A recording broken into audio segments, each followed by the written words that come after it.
All right, here with Dan Foreman, Festival Director of the Edmonton Short Film Festival in its 5th year now, and as we have clearly seen, it has grown since day one. Well, you know, we started off with about 240 people, and we're at about, I'd say close to 450 right now today, so it's pretty good. And not only that, the submissions that have came in too, I mean, that's greatly increased over time as well. How many do we have this year? We had over 145 submissions this year. The first year we had about 50, so we're growing by leaps and bounds, and the quality. I would just like to say this, the Alberta filmmaking community is really, we are growing at an exponential rate, and I love it, and we want to keep continuing to support Alberta filmmakers as much as we can. Yeah, and it's not just, you know, short films and things like that. I mean, we're getting into documentaries, we're getting into commercials, we're even getting into music videos. Music videos are featured a lot now. I mean, so it's definitely grown in terms of not just short films, but I mean, we've grown beyond that. Yes, there is animation is a huge thing for us. You know, we opened up 3 new categories this year. We have female filmmakers, which is very important to us for diversity. You know, we've got Aboriginal filmmakers, and we have student filmmakers, which we're featuring tomorrow on our Family Day. And we have a lot of very, very strong films coming out of places like Red Deer College, Nate, Fava, high schools. You know, we've got a young girl from Leduc. She's 16 years old, and she's making fantastic films. So, all right, and it's the 5th year in the 2017 edition of the Edmonton Short Film Festival. Thanks, Dan. Much appreciated. All right, so we're here with Josh Emerson, all the way from Hollywood. Thanks for coming. You're here today, of course, Edmonton Short Film Festival 2017. I mean, why are you here? Honestly, I just had an opportunity to get involved. They knew I was going to be in town. I was visiting family and doing some other things. And when they asked, you know, would you be part of it? I was like, absolutely. I mean, it was great. It was the first time I ever got to be a judge, and I'm actually judging another one in Nevada as well, and it's just been great. And then we have a film that I did with a very close friend of mine in Yellowknife that they're going to be playing tomorrow. So not too much pressure being a judge or anything like that. I mean, this is just something I guess you kind of do on an everyday basis anyway, right? Yeah, I mean, I've taught classes. It's more just, it's kind of the same thing, just looking at people's work, and I like pointing out like all the really intriguing things that I wouldn't expect to see. You're like, wow, okay, I didn't expect that. That's my favorite part of the judging. But yeah, I mean, just kind of helping in any way I can. So you're here to help, you're here to critique, and you're here to just have a good time, I'm sure. All right, thanks a lot, Josh. Much appreciated, man. Thanks so much, man. Cheers.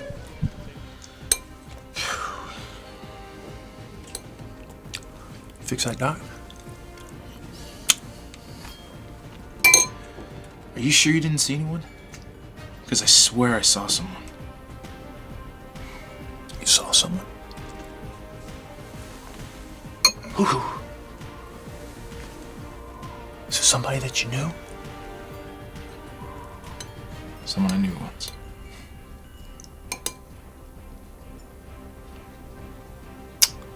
Eat your meal.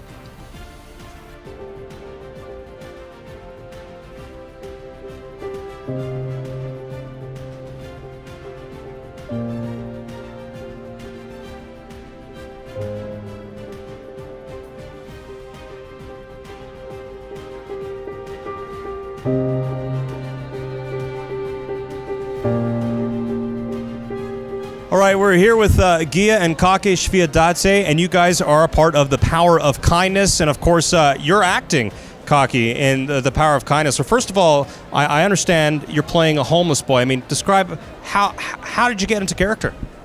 I asked my brother if I could. I really wanted to try something new because every day I just stayed in home, and I wanted to get out and try something. And Gia, you're more than happy to oblige, I'm sure. Yeah, I'm so happy, and I'm happy I got my brother into it because he really liked it. It was his first time in acting, and now he's really into it. I hope I make more films with him. Well, I mean, it's a great thing to have like that good brotherly love, that good brotherly bond right there. So I'm assuming, was this your first film together? Yes, it was first film of us together, and it was my first short film that I filmed. And describe that process. I mean, being at the first, I mean, was it a long process? Was it a heavy process? I mean, kind of what were you going through when you were actually filming everything for the first time? So idea hit me, and I did it in 3 days. and filming was actually pretty fun. We tried many different stuff. It took us really long time, and especially it was hard for my brother because for him it was first, and it was hard explaining to him how to act and everything. But in the end, everything came out really well. And is it going to be a full-time gig for you? Do you want to be an actor when you grow up a little bit? Or, hey, you could even start right now and you could make more money than anybody in this room right now. I mean, how do you feel about acting for the first time? I felt pretty good and pretty proud of myself. All right, well, we're both proud of you guys to have you guys here, and best of luck. Young, there was no one left to care for me, so now I'm on my own.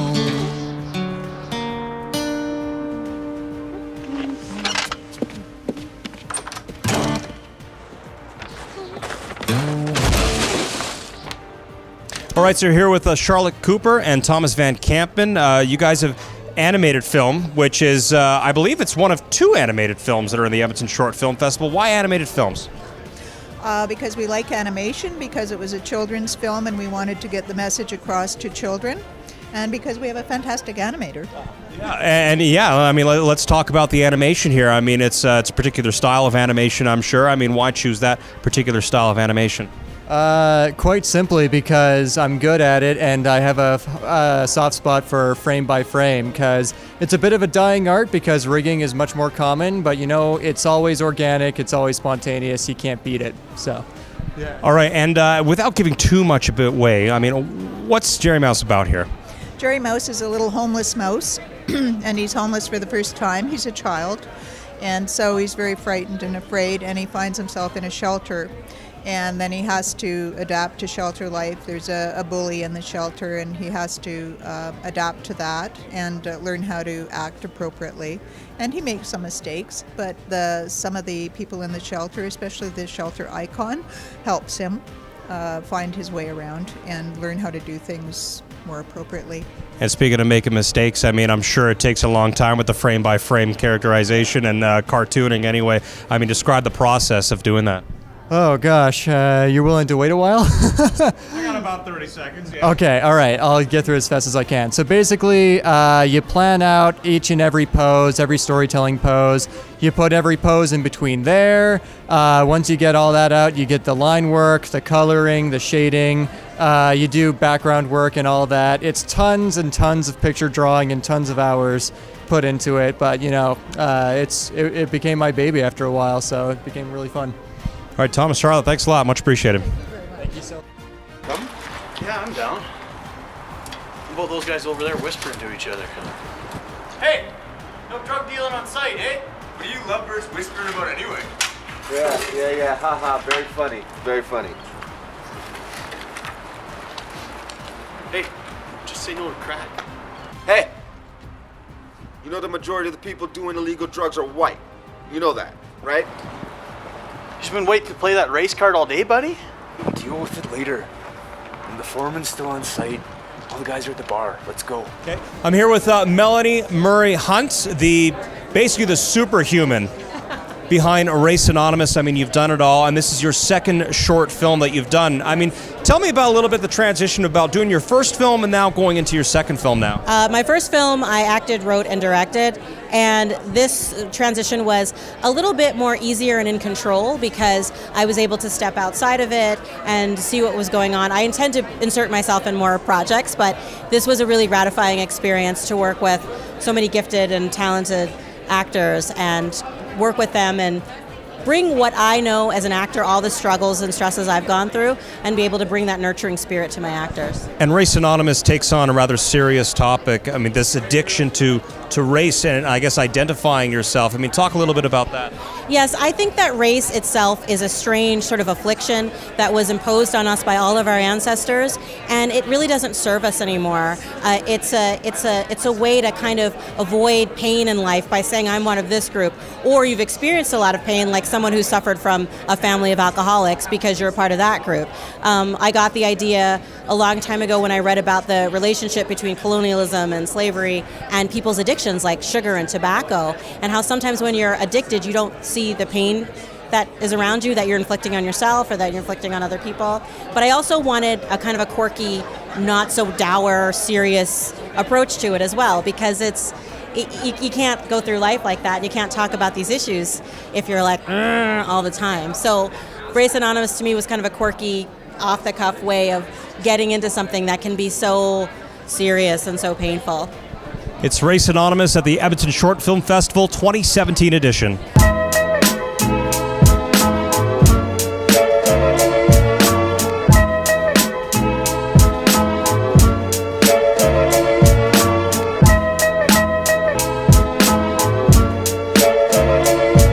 All right, we're here, 2017 Edmonton Short Film Festival. We're here with Mo, Zosha, and Mazen. Welcome, guys. Now, first of all, this is going to be a little bit different. We're going to do a 2-in-1 here. So for one, we're going to talk about Where Do You Wander? And it's for The Wanderer, which is a online publication that's right here in Edmonton. So let's talk about The Wanderer, and what's this video all about?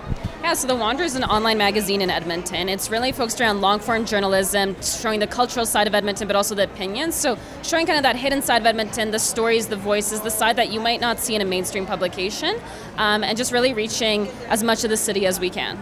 And Mo, I guess you directed the video.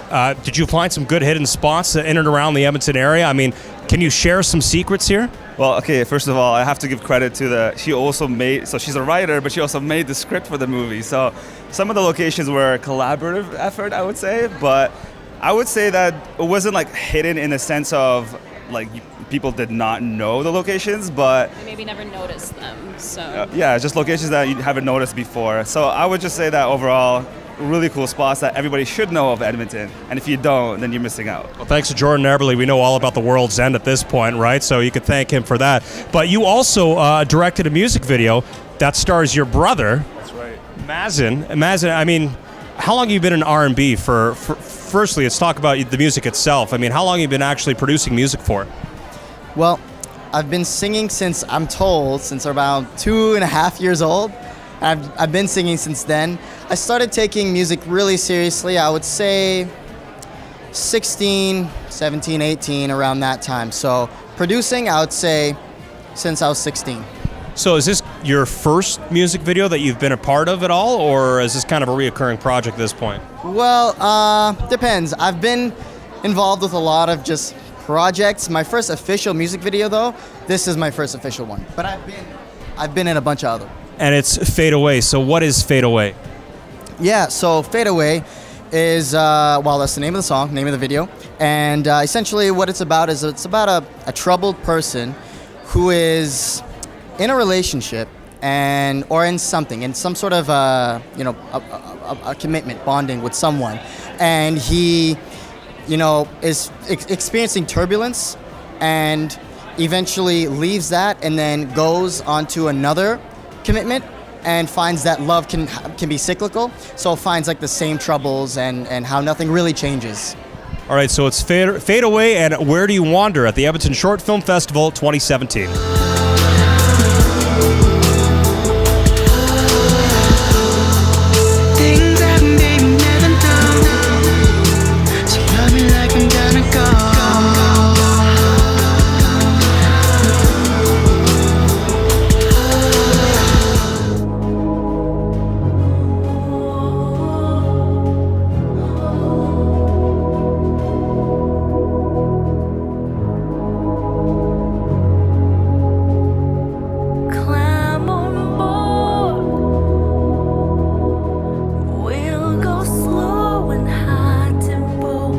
All right, so we're here with Mark Davies. It's the Edmonton Short Film Festival 2017. Mark, you guys are submitting Pillow Talk, to my understanding. It's going to be a music video, so not necessarily a film, but a music video nonetheless. Why music video?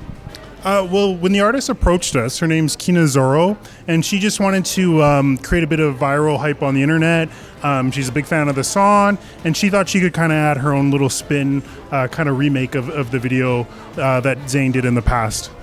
So, I guess, as you said, she's a fan. I was going to ask, why Pillow Talk? I mean, because when you hear Pillow Talk, you hear something, you think of something a little bit completely different, and everything like that. But, what kind of a spin is put into this version of Pillow Talk? Well, with this version of Pillow Talk, We just wanted to obviously highlight her artistic skills. We had some very beautiful women in the music video, that are lying down with her, and just kind of the video kind of depicts relationships and kind of a metaphor for where relationships can go. All right, Mark, thanks a lot, man. Much appreciated. Thank you for the interview. Cheers. All right, so we're here with Lyra Brown, who's going to be showcasing A Little Vulture Told Me, and it is your third music video that you've, I guess, been a part of for your music. And first of all, how long have you been doing music for? I have been singing and playing piano for about 20 years, but performing and writing my own material for 10-ish. So I guess there's a little bit of a lot of evolution when it comes to, I guess, the music throughout the years. And now, to my understanding, you're kind of an indie dream pop type genre music. Is that correct? Yeah, I would say a little bit. It's yeah.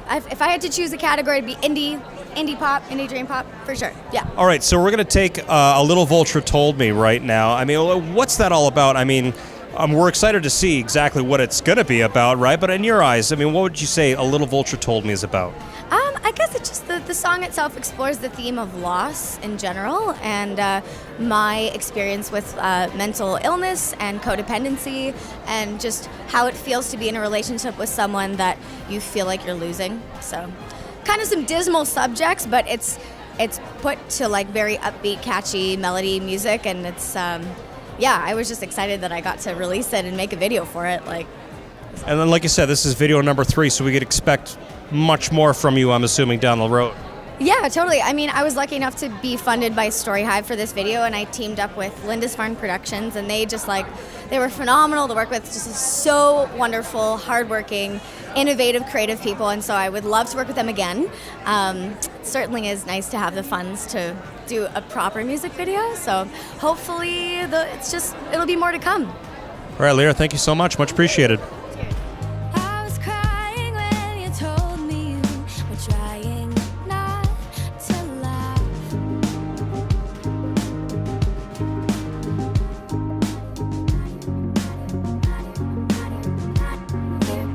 So we're here with Shannon Hunt, the director of I Fub You at the Edmonton Short Film Festival 2017. Shannon, fubbing. I mean, it's a whole thing where we ignore everybody and while we're on our phones. I mean, why do a movie about fubbing? Because it's so contemporary. It's happening right now, and there's no end in sight. So we thought we'd capture something that's current and is a kind of problem that's happening right now in our world, and people are losing the ability to socialize properly over it. And I was going to say, would you consider fubbing kind of a big issue that's happening in today's society at the moment, or? I don't know. There's two schools of thought. Some people find that you can actually communicate more with people in like the kind of groups that are formed on Facebook and like different platforms, and actually people who normally wouldn't go outside and socialize actually find a group of people who have common interests. So there's an argument to both sides, definitely. So I Fub You, I mean, what does that entail? Does it go with the whole, I'm just going to ignore everybody, or does it take place with a guy who's really, or a girl that's trying to find their way outside of fubbing? That is exactly what it is. It's one guy who doesn't relate to the whole phone culture, and he wants out of it, and he basically finds a girl who's the same way, and they're able to kind of break out of it. All right, Shannon, thanks very much. Much appreciated. My pleasure.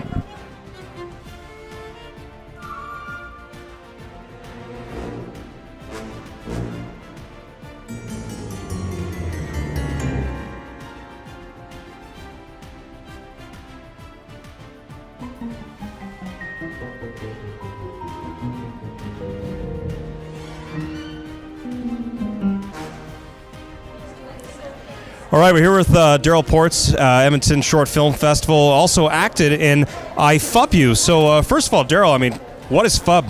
Fub, phone snubbing. That's short form for phone snub. Oh, phone snubbing. So, I mean, describe phone snubbing. I mean, what is phone snubbing? Because firstly, that's the first time I've heard of it. I've never heard of it at all. So, I mean, you tell me. Oh, this is awesome. Look at this. Pay attention to your own. Right. Sorry. Yeah, phone snubbing. Paying attention to your phone rather than the person who you're talking to. Oh, I got to return Right. this message. Oh, yeah, no worries. So I guess describe, like, I mean, you know, like filming phone snubbing or I Fub You. I mean, there can't be a lot of looking at the camera or anything like that, I'm sure. Well, you know, we wouldn't look at the camera anyway. In this particular case, it was shot in the genre of a silent film, and so it tells a very cute story about a gentleman who isn't wrapped up, I guess, in the technology age, and how everybody else around him is.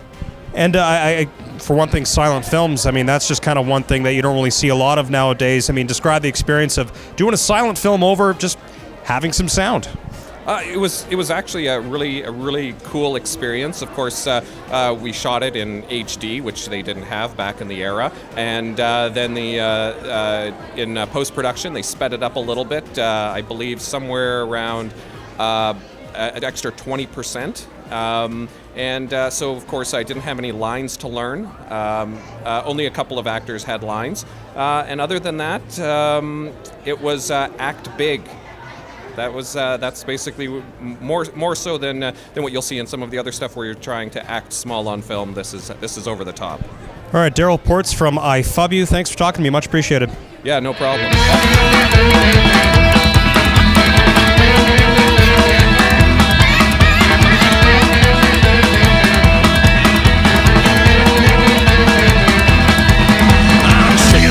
Chicken living son of a gun. A feather licking chicken paint son of a gun.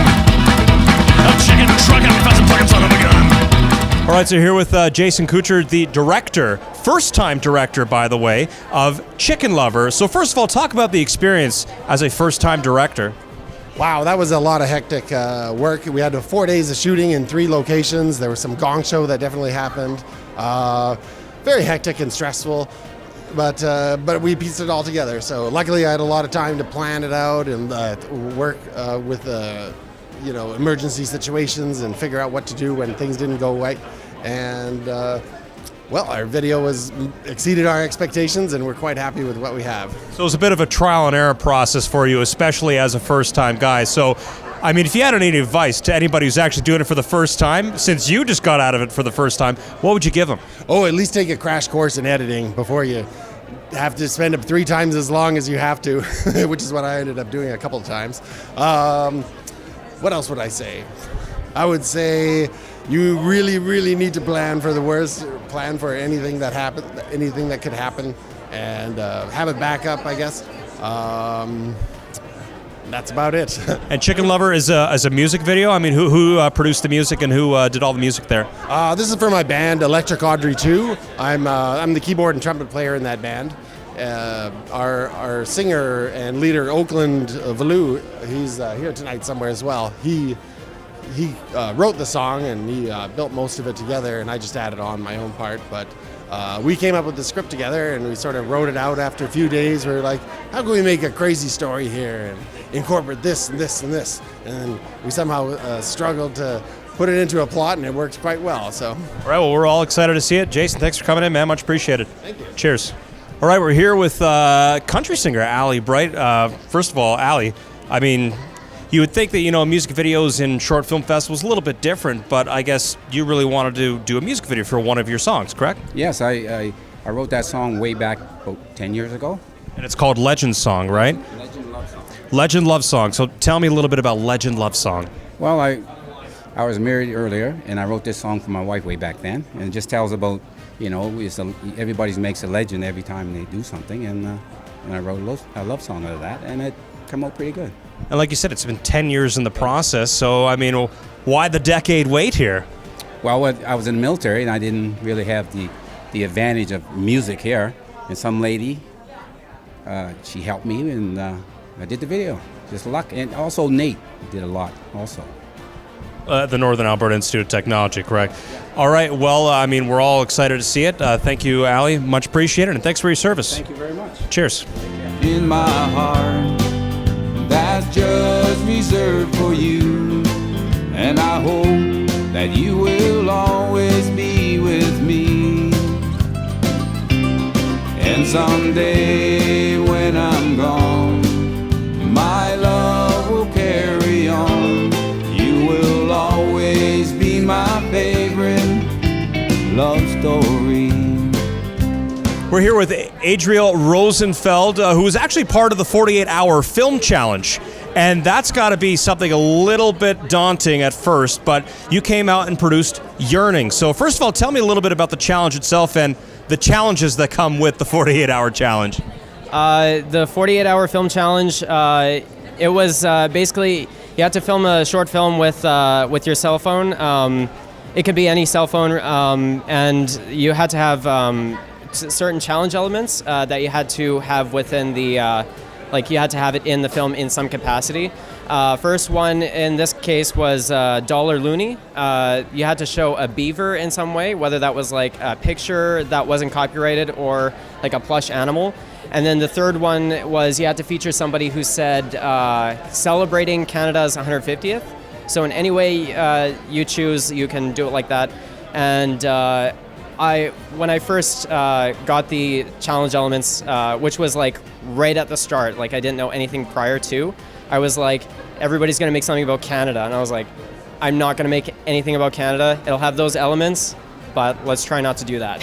So It's a little bit of a quirky way to incorporate part of the challenge, I'm sure. Now, tell me about the difficulty about actually filming on a mobile device. I mean, you see it all the time on YouTube videos and Vine videos, if that's still a thing. It's totally not, but on Instagram, but you don't really see it too much in short films or in any film for that matter. So tell me a little bit about actually filming with just a cell phone. It was pretty weird. I'm personally kind of against making movies with a mobile film with a mobile phone, just because it's I don't know. There's this. I feel like it's very too accessible. But I had the option of filming either with my iPhone 6 or my girlfriend's Samsung Galaxy S7, which has much better features, and I was like, I'm gonna choose that one instead. And I bought a tripod mount with the phone right at last minute, and I got it the day of, and I was like, sweet. And so, it was just it was pretty weird, but also a very neat experience, and it actually makes me appreciate short films or feature films even made with mobile devices. It was just really neat. All right, it's Yearning at the 2017 edition of the Edmonton Short Film Festival, part of the 48-hour film challenge. Are we still celebrating Canada's 150th?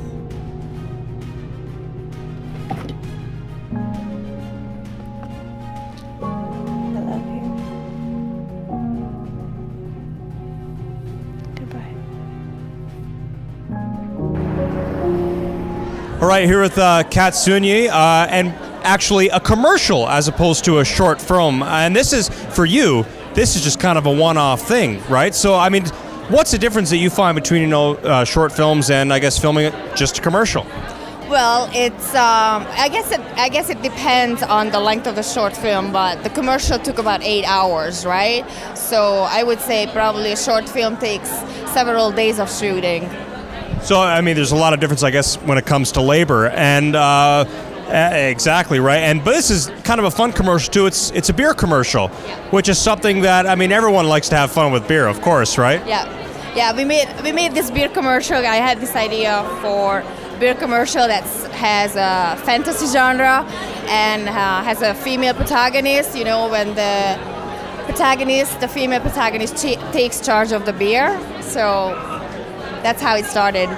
And it's fantastic. I'm sure it's once again, it's the Edmonton Short Film Festival 2017.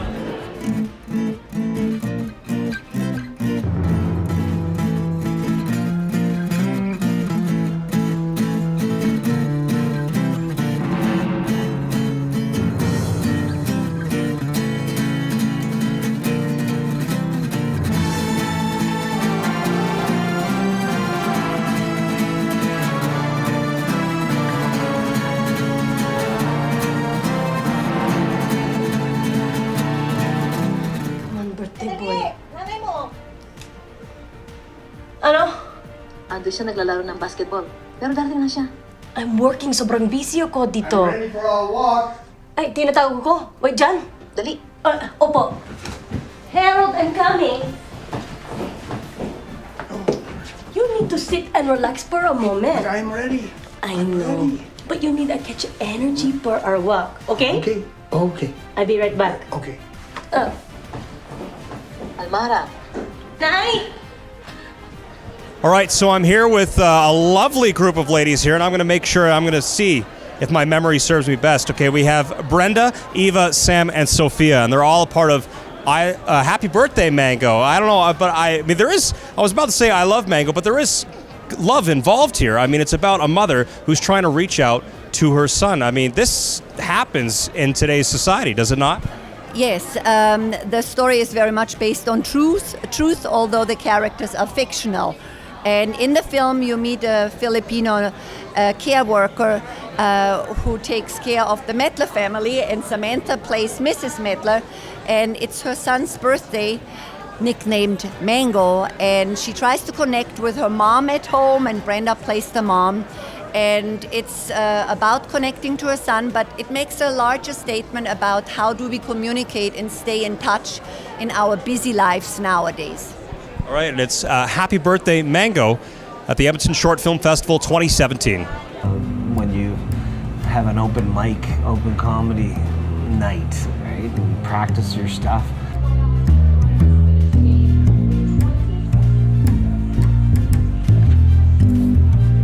Material. Yeah. You have to have material. You have to have a point of view. Nowadays, so many people don't have a point of view. But when you're all by yourself and you have to work your bit through, it's that's a tough one. All right, here with Soraya Thompson Wood, the all-around lady for John and Pat. I got paid to take my clothes off. This was a sporadic, like this idea just kind of came out of nowhere. Where'd it come from? Well, John and Pat were coming down to do a comedy tour, and I just kind of got in contact with them somehow, and I was like, hey, let's do an interview. It'll be fun. And it was about an hour-long interview cut up into a mini-series of 4 different episodes, and this is one of the episodes here at the film festival tonight. And what is, I mean, you see, I get paid to take my clothes off. I'm assuming, is that self-explanatory, or is there a little bit more behind that? Well, I think you'll see during the actual film itself, but it's a quote that Patrick Roach says. So, you know, he's a funny guy, and he likes to say funny things based off of Trailer Park Boys, and I think it just kind of ties into his character, so it kind of reads into the title there. So John and Pat, like we were saying, it was just kind of a sporadic idea. I mean, this was a week process, and that's it, like just a week. I mean, describe kind of like the crunch time that goes along with that. Oh, wow. Well, I'm pretty used to editing on short notice. Like, I think my longest editing time was 36 hours straight. So I can kind of crunch down when I need to, but we filmed for just one evening. I think it was an hour-long film time, and then I edited the 4 episodes within a week with the help of my mentor, Jesse Szymanski, and Dan Kern, and they helped produce it, and it was just an incredible experience all around. But I'm going to assume there's a lot of coffee and a lot of energy drinks that go along with that? I've actually gotten used to not doing those things with editing. Otherwise, I depend on it for the rest of my life. All right, Soraya, thanks so much for speaking to me. Much appreciated. Thank you so much. All right, we're here with Relic at the 2017 Edmonton Short Film Festival, and you're going to be premiering your music video, Mama's Song. And I'm going to take a shot in the dark here. I'm going to say it's about your mother. Yeah, it's a song I wrote about losing my mom. She was my best friend. I lost her about 7-8 years ago, and about 2 years ago we started putting together a song with Nathan Cunningham and Dan Deeds and Plex, who also directed the music video. And it was a song that was really emotional for me, and we just we're happy to have it screened here tonight. Well, and that's going to be my next question. I mean, I'm assuming it was emotional for you, like you said. I mean, how long did it really take to write the song? I mean, like to really put your thoughts and words into, I guess, commemoration and paying homage to your mom? Yeah, it was like, because it's a tribute, right? And my mom was a huge influence on me musically. There was always music playing in my house, and she, it was a song that I wanted to write probably for 4 years prior to writing it. I just needed the right piece of music, and then when Plex had kind of sent me a piece of music and Nathan Cunningham came over and we started throwing around ideas, the song, just like some of the best songs, they come in a night, right? So after I got to writing it a bit, it took a couple nights to write it and go over it and edit it and do the demos and then record the song, and then we knew once the song was done that it needed a powerful music video, so that's when we applied for a grant. So how long did that whole process take here? Because it sounds like it's like a journey and a half right now. So the song is probably already well over a year old. It was off my last album, The Dream, and it it did really well everywhere. It's been nominated for a few different awards down in the States too, and it's actually hit a few film festivals down in the States. Probably in total for the song, a couple of years, maybe a year in the making, 4 years in the thought process, and then the music video, probably 6 months, 4 months.